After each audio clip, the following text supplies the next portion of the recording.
नमस्कार दोस्तों, good evening और आप सभी का इस पेज पर स्वागत है।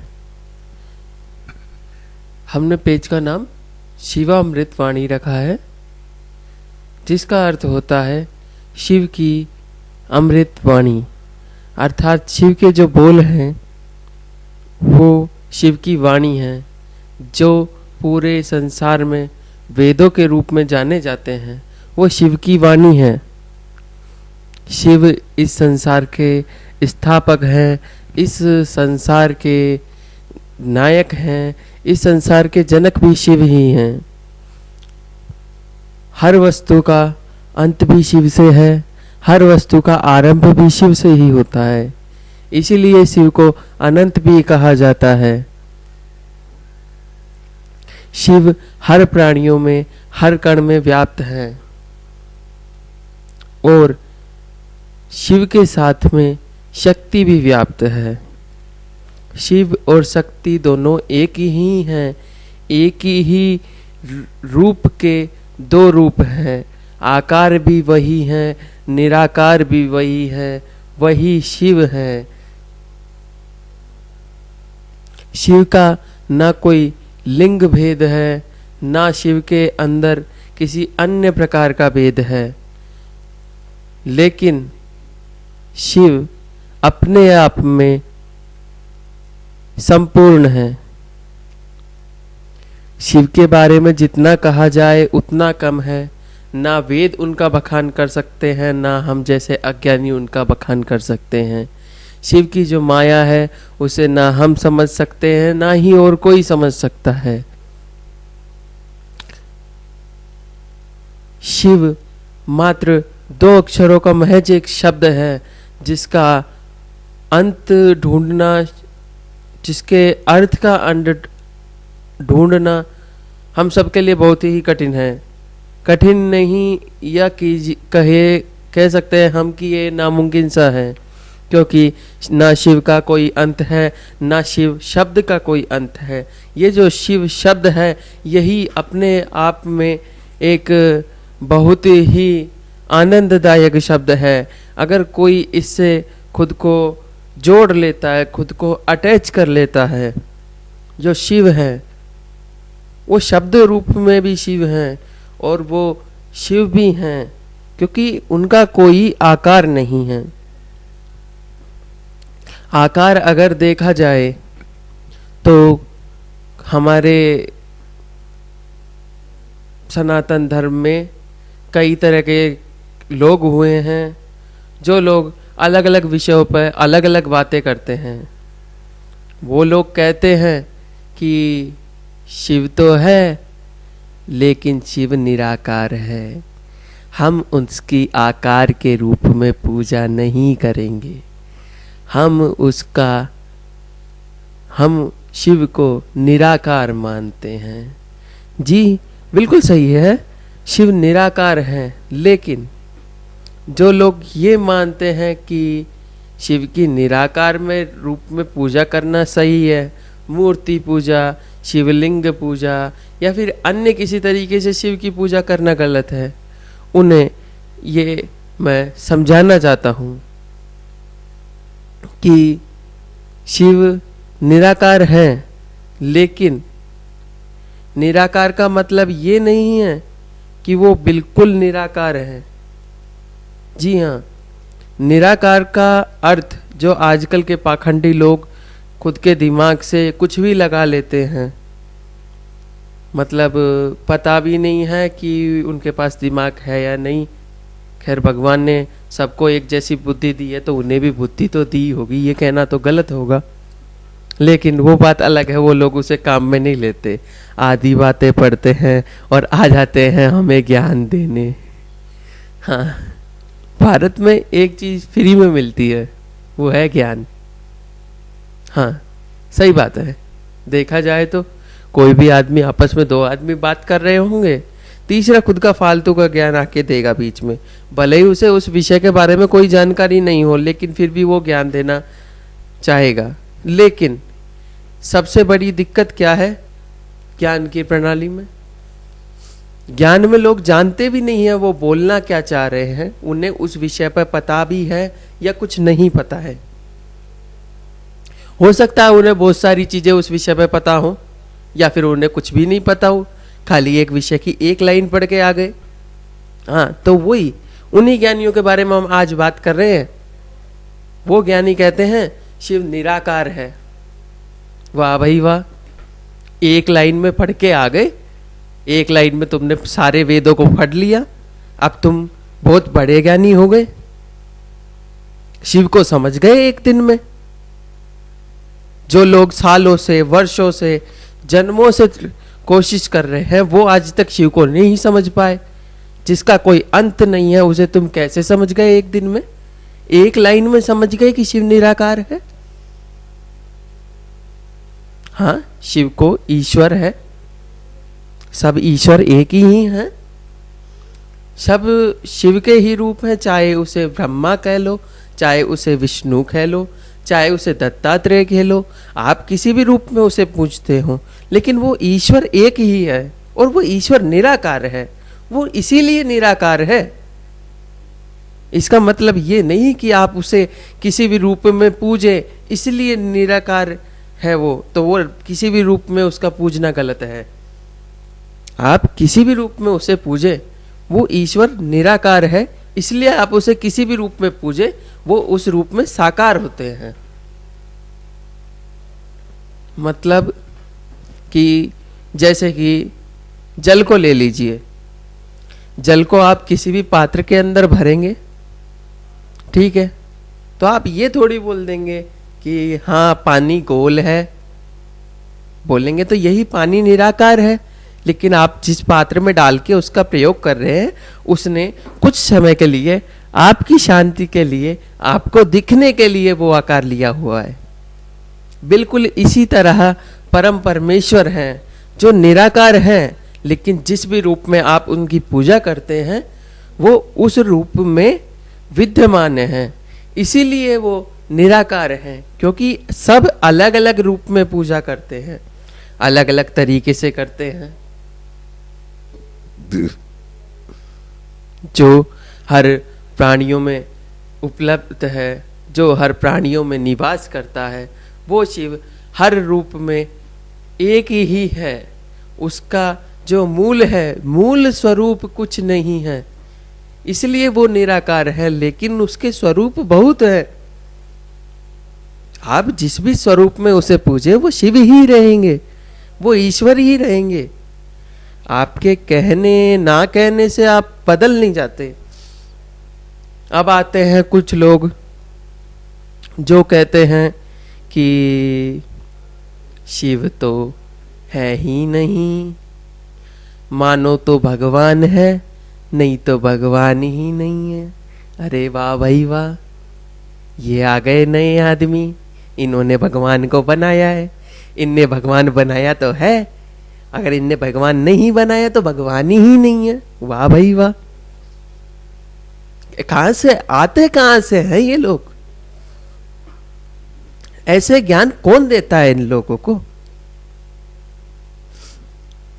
कौन भरता है इनके दिमाग में ऐसी चीजें कि तुम मानो तो भगवान है, तुम नहीं मानो तो भगवान नहीं? अरे भाई, मैं कहता हूं तुम मानो चाहे नहीं मानो, भगवान है, भगवान थे, भगवान रहेंगे। यही बस फर्क इतना है। अगर तुम भगवान मानते हो, भगवान को श्रद्धा से मानते हो, तो तुम्हें उसका लाभ मिलेगा। वरना ये भौतिक संसार में उलझने के लिए वस्तुओं की कमी नहीं है। एक आदमी जीवन में पैदा होता है, पैदा होने के बाद वो पढ़ाई लिखाई करता है, बड़ा होता है। आजकल की पढ़ाई बड़ी जोरदार हो गई है, ईश्वर का पढ़ाई से कोई लेना देना ही नहीं रह गया है। सारी वस्तुएं भौतिक संसार की पढ़ाई जाती हैं, ईश्वर के बारे में कुछ नहीं पढ़ाया जाता। क्यों? क्योंकि लोगों को पता ही नहीं है ईश्वर क्या है। कहां से पढ़ाएंगे? ऐसे कैसे पढ़ा दें ईश्वर? क्योंकि आधे आचार्य तो उसी श्रेणी के हैं कि मानो तो ईश्वर है और नहीं मानो तो नहीं।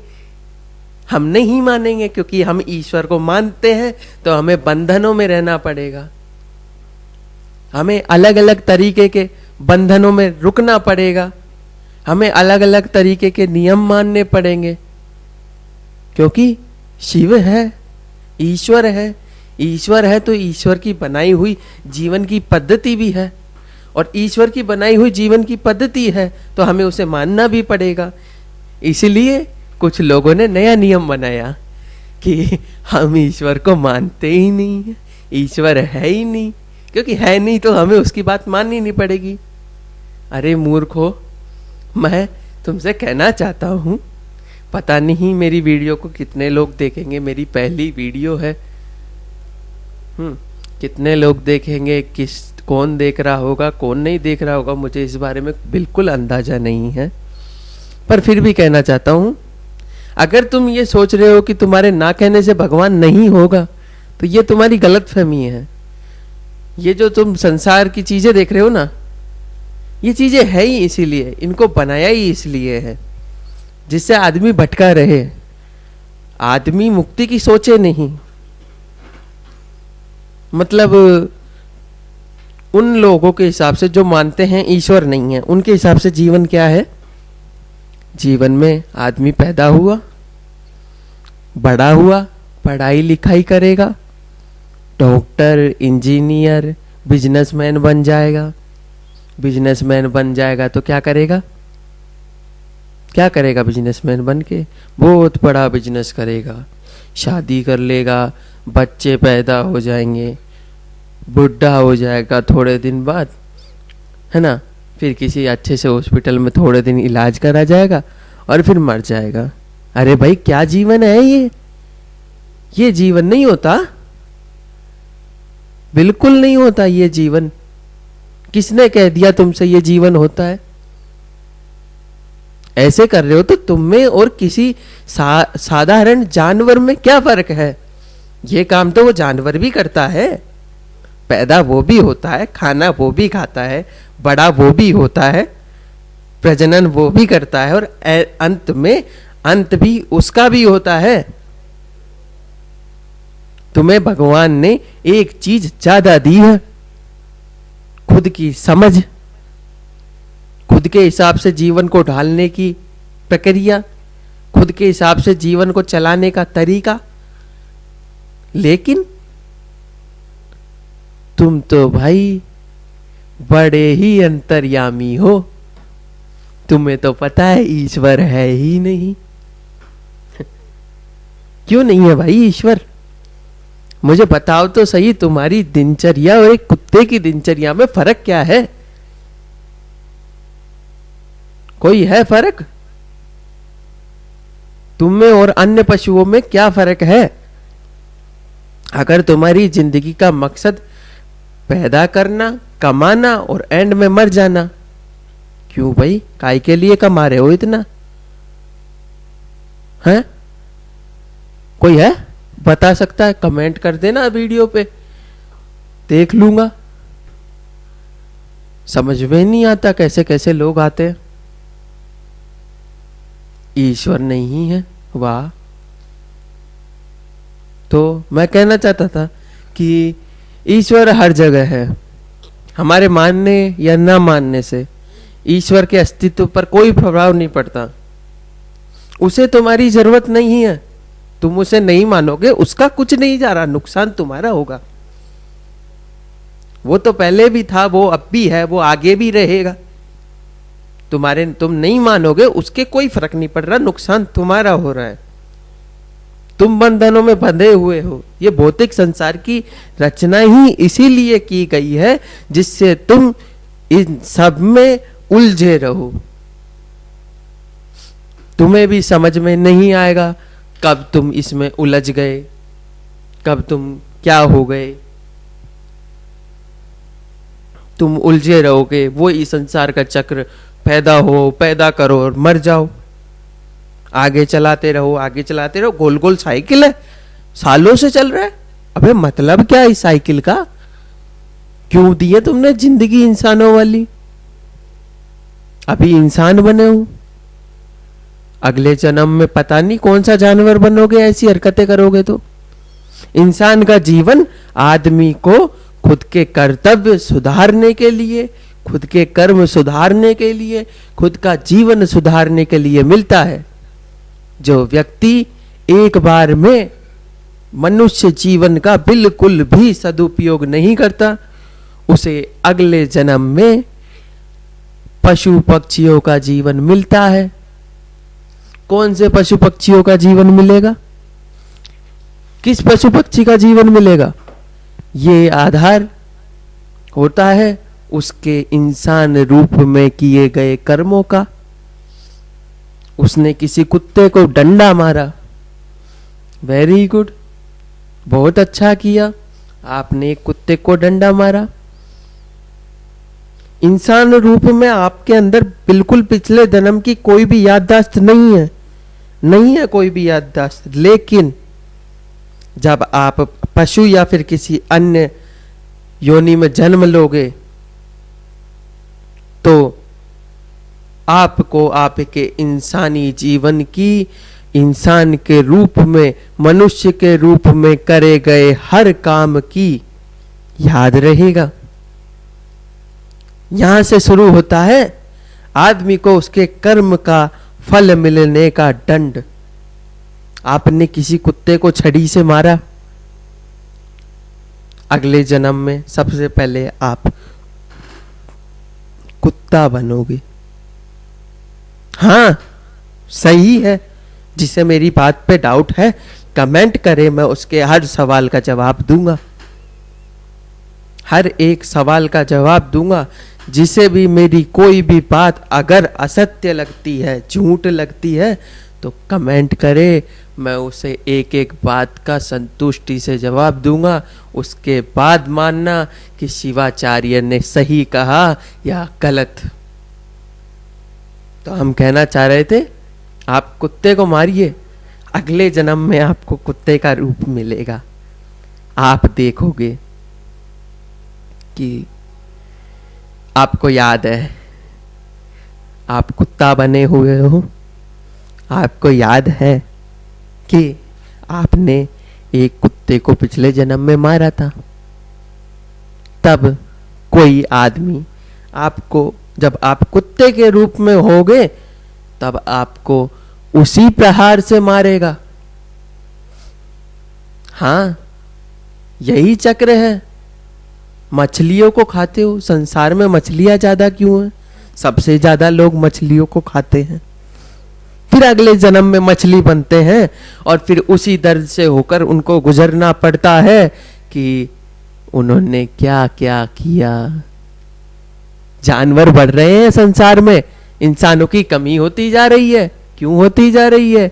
रीजन यही है, यही इसका कारण है कि इंसान बहुत से जानवरों को, निर्दोष जानवरों को, जिन्होंने उसका कुछ नहीं बिगाड़ा, खाली जीभ के स्वाद के लिए खा जाता है। अरे भाई, तुम उन्हें जीव क्यों नहीं मानते? उनमें और तुम में क्या कौन सा फर्क है? देखा जाए किसी के भी हिसाब से तो उसमें और तुम में कोई फर्क नहीं है। वो भी पैदा होता है, तुम भी पैदा होते हो, वो भी पैदा करता है, तुम भी पैदा करते हो, वो भी अंत में मरता है और तुम भी अंत में मरते हो। तो तुम कैसे कह सकते हो कि तुम्हारे पास ही जीव है? धरती के सारे संसाधनों पे हक सिर्फ तुम्हारा नहीं है, उनका भी उतना ही हक है जितना धरती पर तुम्हारा हक है। तुम उन्हें खाओगे, अंत में तुम भी मर जाओगे और फिर तुम्हें भी वही मिलेगा जो उन्हें मिला। अगले जन्म में उसी पशु का रूप धारण करोगे, उसी को, उसी निर्दया से तुम्हें काटा जाएगा, खाया जाएगा। यही चक्र है सृष्टि का, यही है चक्र सृष्टि का, जीवन मरण का चक्र। फिर काफी जन्म लेने के बाद तुम्हें दोबारा मनुष्य का रूप मिलेगा, लेकिन तुम्हें तुम्हारे पुराने जन्म याद नहीं रहेंगे। तुम्हें तुम्हारा कोई भी पशु योनि याद नहीं रही। इंसान की योनि में जन्म लेने वाले को कुछ भी याद नहीं रहता, लेकिन पशु योनि में जन्म लेने वालों को उसके इंसान रूप में किए गए सभी कार्य याद रहते हैं। इसीलिए वेदों में कहा गया है, किसी भी जीव को मत मारो, उसने तुम्हारा कुछ नहीं बिगाड़ा। किसी निर्दोष की हत्या करने से तुम हमेशा पाप के भागीदार रहोगे। पाप क्या है? तुम्हारे कर्मों के द्वारा तुम्हारे अगले जन्म का जो निर्धारण होता है वही पाप होता है। यहां कोई ऐसी व्यवस्था नहीं है कि तुम्हें नरक में गरम तेल की कढ़ाई में तला जाएगा। ना भाई ना, ऐसा कुछ नहीं होता। ये सब पाखंडियों के द्वारा फैलाई गई झूठी बातें हैं। कई लोग तो स्वर्ग के प्लॉट भी काट देते हैं कि तुम मेरी बातों को फॉलो करो, तुम मेरे कही गई बातों पे चलो, तुम्हें स्वर्ग मिलेगा। वाह भाई वाह, स्वर्ग के प्लॉट काट दो तुम पाखंडी हो। यहाँ पे पता नहीं भगवान का, और आगे आते हैं जाने पता नहीं कहां से आता है ज्ञान इनका। तो मनुष्य जीवन हमें मिलता है जिससे हम पिछले कई जन्मों द्वारा की गई हमारी गलतियों को हम सुधार सकें। अगर इस मनुष्य जीवन में हम थोड़ा भी सत्कर्म करते हैं, थोड़ा भी, अगर हम थोड़ा सा भी इस मनुष्य जीवन में सत्कर्म करेंगे तो फिर हमें अगले जीवन में हो सकता है कि मनुष्य जीवन वापस मिले, जिससे हम अपने पुराने किए गए कर्मों का प्रायश्चित कर सकें। लेकिन ये मौका सबको नहीं मिलेगा, क्योंकि जो पाप किए हैं वो तो तुम्हें भुगतने ही होंगे। जो कर्म किया है उसका फल निश्चित तौर पे मिलेगा, चाहे वो राजा हो, रंक हो, फकीर हो, कोई भी हो, उसे उसके कर्मों का फल अवश्य मिलता है। ये कहा गया है। शास्त्र अध्ययन में पता चलता है, जब हम ठीक से अध्ययन करते हैं या फिर अधूरा अध्ययन करते हैं, अगर हम उस चीज को पढ़ने में समर्थ होते हैं तो हमें पता चलता है कि ईश्वर कहते हैं तुम मेरी भक्ति करो, तुम मेरी भक्ति करो।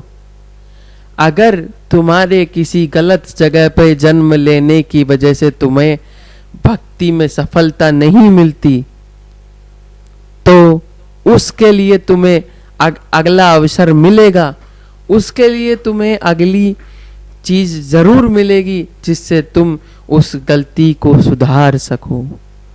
मानने के लिए कोई आदमी गरीब कुल में जन्म लेता है और ईश्वर की भक्ति नहीं कर पाता, अज्ञानी है। लेकिन अगर वो अज्ञानी भी जीवन के कुछ क्षणों में ईश्वर की भक्ति कर लेता है तो उसे अगले जन्म में वापस मनुष्य जीवन मिलता है, जिससे वो ईश्वर की भक्ति ज्यादा कर सके। उसे ज्ञानी कुल में जन्म मिलेगा, उसे ज्ञान भी मिलेगा। लेकिन अगर वो ज्ञान प्राप्त करने के बाद भी ये बात को नहीं मानता है तो उसे अगले जीवन में फिर से यूं ही दर दर भटकना होगा। यही सृष्टि है, क्योंकि अंत ही शुरुआत है और शुरुआत ही अंत है। जब भी आपके इस जीवन का अंत होगा तो एक नए जीवन का अध्याय जरूर शुरू होगा। यही प्रकृति है जीवन की। तो आज के लिए मैं इतना ही कहना चाहूंगा कि अपनी आदतों को सुधारें, कोशिश करें सुधरने की। सफलता प्राप्त हो या ना हो ये उस ईश्वर को पता। हमारा कार्य है प्रयत्न करने का। ज्यादा से ज्यादा कोशिश करने का जितनी हम कर सकें। दिन में 10 बार नहीं, 2 दिन में 2 बार नहीं, 1 दिन में 2 बार नहीं, हफ्ते में 1 बार तो हम प्रभु का स्मरण कर सकते हैं। लेकिन नहीं, हम तो मानते ही नहीं है। अरे भाई, मैं पहले भी बोला, अब भी बोल रहा हूं, मानना तुम्हें पड़ेगा, तुम्हें मानना पड़ेगा। ये शिवाचार्य इसी के लिए आया है, तुम्हें मनाने के लिए। और फिर भी नहीं मानो तो मेरा कोई घाटा नहीं है, घाटा तुम्हारा होगा। हर हर महादेव। तो दोस्तों, सभी भगवत भक्तों से मैं कहना चाहता हूँ कि चैनल को सब्सक्राइब करें। आगे से मैं कोशिश करूँगा कि मैं नित्य कुछ ज्ञानवर्धक बातें आपको बता सकूं। तो जुड़े रहिए हमारे साथ। ये मेरी प्रथम वीडियो है, उम्मीद करता हूँ आप इसको पसंद करेंगे। मुझे लाइक, सब्सक्राइब, शेयर, इन सब का मुझे कोई शौक नहीं है। आपकी इच्छा हो तो करिए, आपकी इच्छा हो ज्ञान बांटिए, आपकी इच्छा हो मत बांटिए। मेरी वीडियो अच्छी लगती है, आपको लगता है कि ये ज्ञान औरों को भी मिलना चाहिए, ये बातें औरों को भी समझ आनी चाहिए, तो शेयर कीजिए। मेरा कुछ नहीं है, फायदा नुकसान जो भी होगा आपका होगा। मैं यहाँ कोई पैसे कमाने के रिवाज से नहीं आया हूँ, मुझे यहाँ कोई मोह माया नहीं है इसमें। मैं तो बस मेरे प्रभु की आज्ञा का पालन कर रहा हूँ। मैं चाहता हूँ कि ज़्यादा से ज़्यादा लोगों तक मेरी बात पहुँचा सकूँ, ज़्यादा से ज़्यादा लोगों को समझा सकूँ, जितनी मेरी क्षमता है। मेरी कोई क्षमता नहीं, जो भी क्षमता है उस ईश्वर की है, वो जो चाहेगा वो होगा। चलिए, इसी के साथ आज का अध्याय यहीं खत्म करते हैं। कल फिर मिलते हैं एक नए विचार के साथ। तब तक के लिए नमस्कार। हर हर महादेव।